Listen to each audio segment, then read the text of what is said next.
this unit right here is what converts a born electric into a hybrid. Yes, it's the Horse C15 powertrain. And with us is Jesus Busto, the director of Horse Powertrain. Jesus, thank you for doing the interview with us. Welcome here. So, you've shown this, I think, before at in Munich, and now we're at the Vienna Motor Symposium, right? And the concept is really to convert a manufacturer or a brand who's invested a lot in born electrics, which is not selling maybe, right? So, why is it a difficult task, and what is special about this unit that enables them to convert? Okay, so here, as you see, is a 4 inline cylinder. We have Right. the installation horizontal, Horizontal, yeah. and what we are trying is to help those OEM Right. that has invested in BEVs and have the BEVs platform ready, but they want to have an option still to cope with this transition to the adoption of the BEVs, and having this option with an hybridization with a range extender solution. Right. The issue normally there is that they have not too many space, Right. and then we have created a very compact Mhm. design, a very compact base, Mhm. and then this base can be configurable and adapted to each OEM problematic, because Right. each OEM will have different space Different availability space. and in different areas. Right. And so I saw part of your sort of material that you had. You can install this at the front in where the normal engine would reside. You can install it at the rear, maybe below the rear seats, because it is, like you said, Mhm. compact. Now, it's also compact because the engine is lying down on its side, right? So, uh, from that point of view, is there a sort of technical challenge to doing that? I mean, there are engines like box engines, which are flat, Yeah. but you are also saying that you could install this vertical. Yeah, Right. exactly. So So how in does it? Yeah. 4 inline vertical installation is quite common in the Yes, market, I that's would true. say. So we know when we go to horizontal installation, Mhm. one of the points we have to care in the design is the lubrication, correct Okay. lubrication, and that's make us like you can think in a boxer engine, which is the horizontal standard. Uh, in that case, we have to introduce a scavenge function to Right. ensure oil circulates correctly, Okay. and we do this renew of oil correctly. And that's, I would say, the main point of having this horizontal. So we are carrying the Mhm. rest, we are carrying all the thermal management, but I would say this is the most important thing. Right. And the horizontal sort of orientation, does that also mean your pistons would need like a shorter piston skirt to avoid that slap?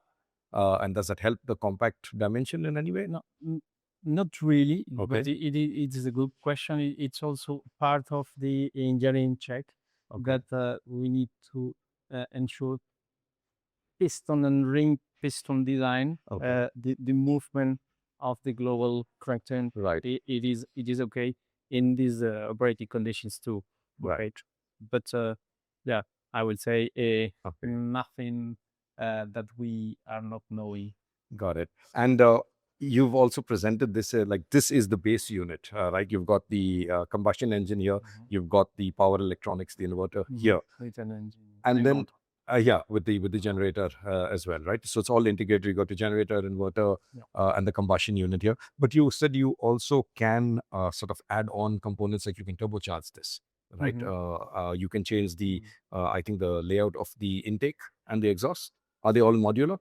Yeah, exactly. This is part of the I mean, how we want to help OEMs. Right. Okay, having a modularity. The turbocharger, for instance, will be for more demanding applications, Mhm. but I mean, could be quite different how OEMs approach this. So yes, there is a here the intake is on top here and Okay. the exhaust is below. So Let's go right. we can install then their turbocharger, uh, but can be configurations studies where you can even need an e-booster, an e-compressor. Right. Okay, so that supercharging it's also addressed. Okay, Right. as a solution, and yes, this is the solution for only as a range extender. Range extender, right. Can you also, beyond the range extender, can you do a regular hybrid, which means you'll have now a gearbox and an actual power takeout from this unit? Is it designed for that? This is a fantastic question too. Part of the modularity. Okay. It is, and we have disclosed today in the Beijing Auto Show Okay. what we call the direct drive C15 version, where we are plugging a P1, P3 system, also driven, also in designing horizontal, Right, and fully integrated with the inverter to managing the two e-machines. So yes, this is the answer to your question. It's a new product coming to the family with this C15 and this really integrated P1, P3 transmission. Awesome. So it's like Lego blocks. You can. It's a good definition, I would say. We try to make life easier, in this transition, because we want not to have a long time development. We need to find ways to shorten and to be ready also for the market and for the customer as soon as possible. Right. And yeah, just I know you're in a rush as well for the flight. Just the last few questions. So speaking of the market, when will we see this, in production? What's your target? I know you're not going to tell me which customers are signed up, but when can we maybe see it in the market?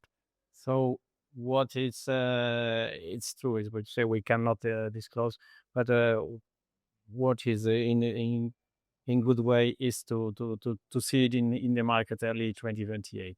Okay, so 2028, you think it's when customers could actually buy this? Exactly. Right. And, in terms of also different customers now, Horse is a joint venture, right? So there's Renault and you have your Aurobay, Geely partners.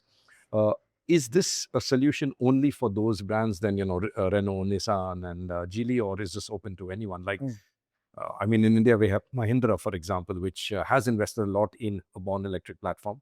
And is now looking at hybridization. So is a solution like this open to everyone outside as well?